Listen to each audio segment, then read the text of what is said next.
أعوذ بالله من الشيطان الرجيم بسم الله الرحمن الرحيم સલાવત અને દુરૂદ સલામ થાય હઝરત મુહમ્મદ આલી મુહમ્મદ સલ્લલ્લાહુ અલૈહિ વસલ્લમ ઉપર. અહીં રેયુનિયન ટાપુ સેન્ડોનીથી મુલ્લા નિસાર તમને આ રિવ્યુ ધ પ્રેસમાં અસ્સલામુ અલૈકુમ વરહમતુલ્લાહી વબરકાતુહુ કહે છે. અને આજે ગુરુવાર તારીખ 19 સપ્ટેમ્બર 2013ના અખબારો લે કોતિદિયન અને જોર્નાલ de Lille લઈને તમારી સમક્ષ હાજર થયા છે. અમુક ટાઈમ થયો સિરિયાના સમાચાર હંમેશા આગળનો ભાગ ભજવે છે. આપણે સિરિયાથી આ આંતરરાષ્ટ્રીય ઇન્ટરનેશનલ સમાચાર શરૂ કરીએ અને લે કોતિદિયન page 44 44 નંબરના પેજ ઉપર જવા તમને અરજ કરું છું. રશિયા સિરિયાનું દ્રઢ સાથી રાષ્ટ્ર છે. આલિયે ઇન્ડેફેક્ટિબલ. તેણે ONU યુનોના નિષ્ણાતો કે જે સિરિયા ગયા હતા ઇન્સ્પેક્ટર de l'ONU કેમિકલ હથિયારો 21 ઓગસ્ટના ઉપયોગમાં લેવાયા હતા કે નહીં તેની તપાસ કરવા અર્થે તેમને પૂર્વગ્રહયુક્ત યાને પહેલેથી બંધાયેલો અભિપ્રાય લઈને આવ્યા હતા.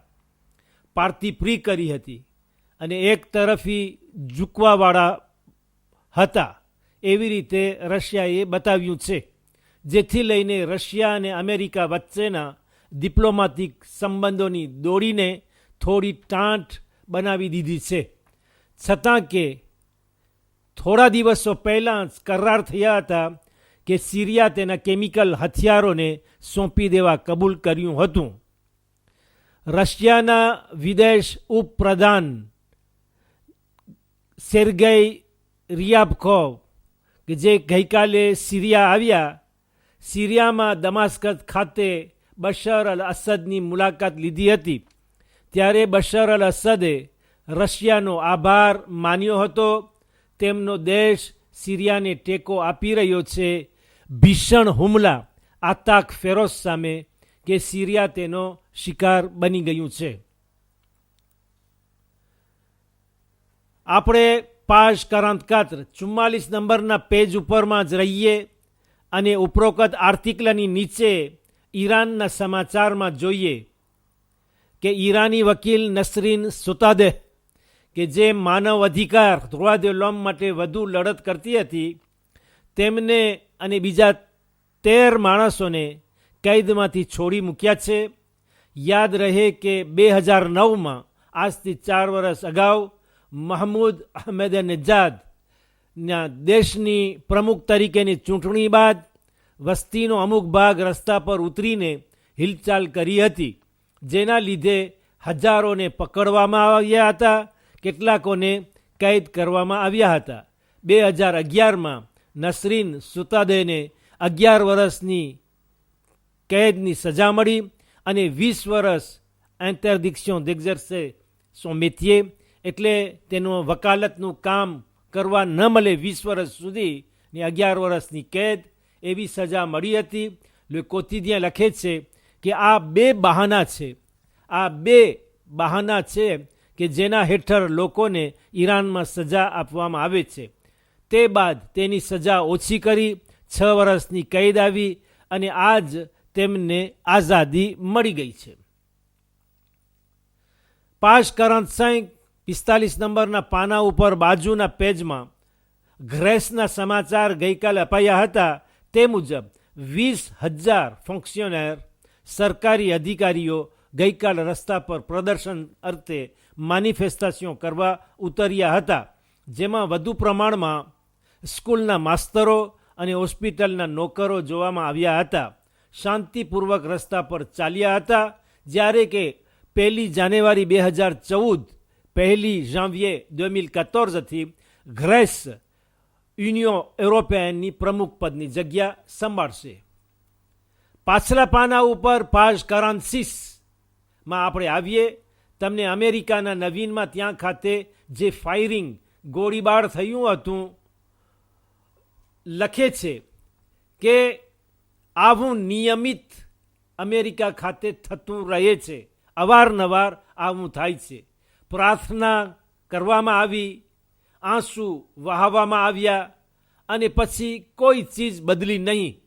મૃત્યુ ઉપજાવે એવી ગોળીબાર તો અમેરિકાની સ્પેશિયાલિટી છે, જેવી રીતે કે બીજી વસ્તુઓમાં તેઓ આગળ છે. અગર બીજા શબ્દોમાં કહું કે જેવી રીતે બીજા દેશોમાં કિડનેપિંગ અપહરણ થાય છે, મનુષ્યને ઉઠાવી લેવામાં આવે છે, એવી જ રીતે વાં ફ્યુઝિયાદ ગોળીબારની ચલણી છે. 1999માં 1999માં 13 માણસો માર્યા ગયા. 1997માં 1997માં એની 2 વર્ષ પહેલાં 32 માણસો મોતને ભેટી ગયા.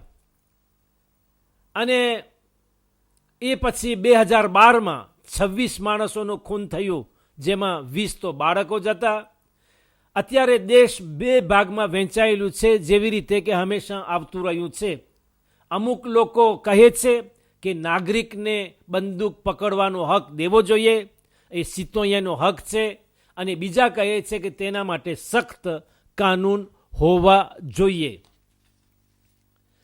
પાશ 42 નંબરના પાના ઉપર લે કોતિદિયા મડાગાસ્કારની બાજુમાં કનાલ દે મોઝામ્બિક ઉપર આવેલા એક ટાપુ માયોત વિશે જણાવે છે કે ત્યાં 3000 નાની વયના બાળકો કે જે ઉંમરલાયક થયા નથી, તેઓની કોઈ સંભાળ લેનાર નથી.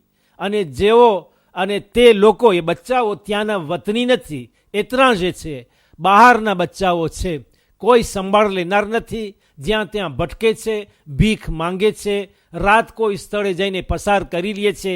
કાલે તેઓ ઉંમરલાયક અને જવાન બનશે ત્યારે માયોતની સમાજ માટે જ એક તકલીફનું કારણ બનશે. માયોત કે જેની વસ્તી આશરે 2,13,213 હાબિતાની છે. આના માટે જરૂરી પગલાં લેવા અગત્યનું છે અને હાલત વાતાવરણ ભયંકર છે. સ્થાનિક રેવિન્યુનના ટાપુના સમાચાર માટે હું ઝીર જોર્નાલ દે લીલ ઉઠાવું છું કે જે પાશ 2 બીજા નંબરના પાના ઉપર ગઈકાલ જે વિમાન ULM નાનું પ્લેનનું અકસ્માત થયું હતું અને તેમાં એક મર્દ અને એક ઓરતનો ઇન્તેકાલ થયો, તેના વિશે જણાવે છે કે આજ તેમના મૃતદેહોનું ઓટોપ્સી શબ પરીક્ષણ થશે. પ્લેનને ત્યાંથી ખેંચવામાં આવશે. તે પછી જ વધુ નક્કી થઈ શકશે કે આ અકસ્માત કેમ થયું છે. છતાં કે મોસમ સારી હતી, ભલે થોડો પવન ફૂંકાતો હતો અને આસમાન પણ ખુલ્લું અને ચોખ્ખું હતું.